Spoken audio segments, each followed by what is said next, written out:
Hello guys, welcome back to our channel Kothari Classes and welcome back to our series of parts of speech. This lesson is all about verb and in last video we have discussed first three parts of it, and this video is all about remaining part of it. I'll try to complete or cover 4 and 5, fifth part of it, transitive and intransitive verb, because all parts of it are very important and I'm not going to sum up all the parts in one video. It's not possible because I'm thinking to focus on making you guys understand. So we'll discuss about fourth and fifth part of this in this video. So let's just get started. So first part of this video is all about transitive verb. So whenever this thing comes in your mind, transitive verb, always remember that whenever you have to find out what is a transitive verb, always remember that a transitive verb always requires an object. In such kind of sentences where you have to find transitive verb, you will get object. So first thing is clear, one thing is clear is that always remember in your mind that you will get object in a sentence, fine, in the form of a noun or pronoun to complete its meaning. And second thing is that this object answers to the questions who or what. So whenever you are given a sentence, to find out where is a transitive verb, or does this sentence does it include a transitive verb, so what you have to keep in mind, you have to ask to the sentence who or what. You have to remember these two words. If you ask these questions and then you get the answer, it means that that sentence includes transitive verb or there is a transitive verb. Fine. So you have to remember only two things. Always remember that, because I have seen that students get confused that is there any transitive verb or not, or what is the difference between transitive or intransitive verb. So always remember that these two things.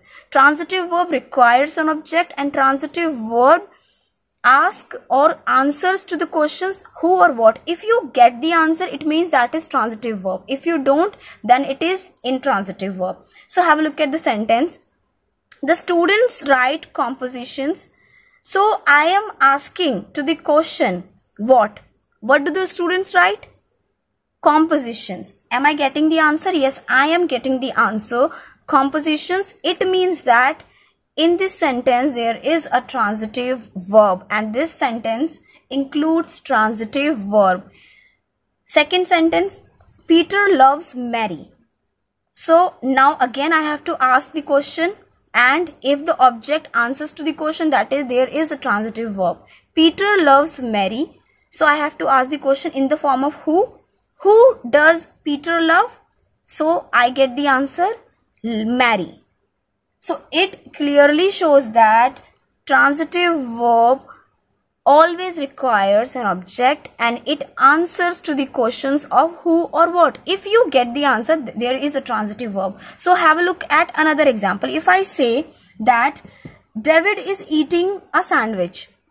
David is eating a sandwich. So what I have to do, I have to ask in the form of who or what. What is David eating? So I'll get the answer sandwich. So it means that there is a transitive. Therefore, eating is a transitive verb. Fine. If I say Mark is sleeping, there is another example. Mark is sleeping, and according to the law, what we have to do, we have to ask who or what. So if I ask Mark is sleeping and I have to ask what is sleeping, I'm not getting any answer. And if I say who is sleeping, Mark is sleeping, but in this sentence we have to ask in the form of whom is sleeping. So in that condition we are not getting answer. So in transitive verb, all I sum up is that it always has object, it always has direct object. So in that case we can say the verb is transitive verb. In that sentence verb is transitive verb. Let's just come to the intransitive verb. This is totally opposite of it. An intransitive verb is one that does not require an object.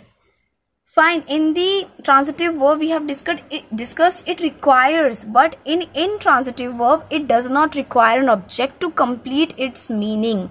The sentence may end with the verb, an adjective or an adverb. For example, if I say the children sat, so in intransitive sentences, in intransitive verb, the sentence with an intransitive verb only has a subject and a verb.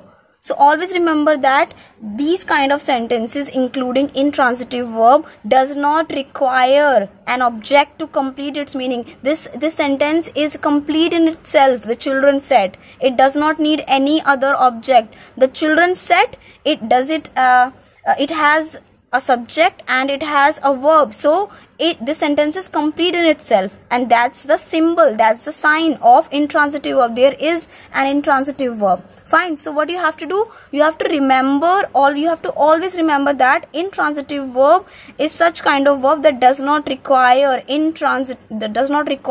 object, and the sentence may end with the verb or an object or an adverb.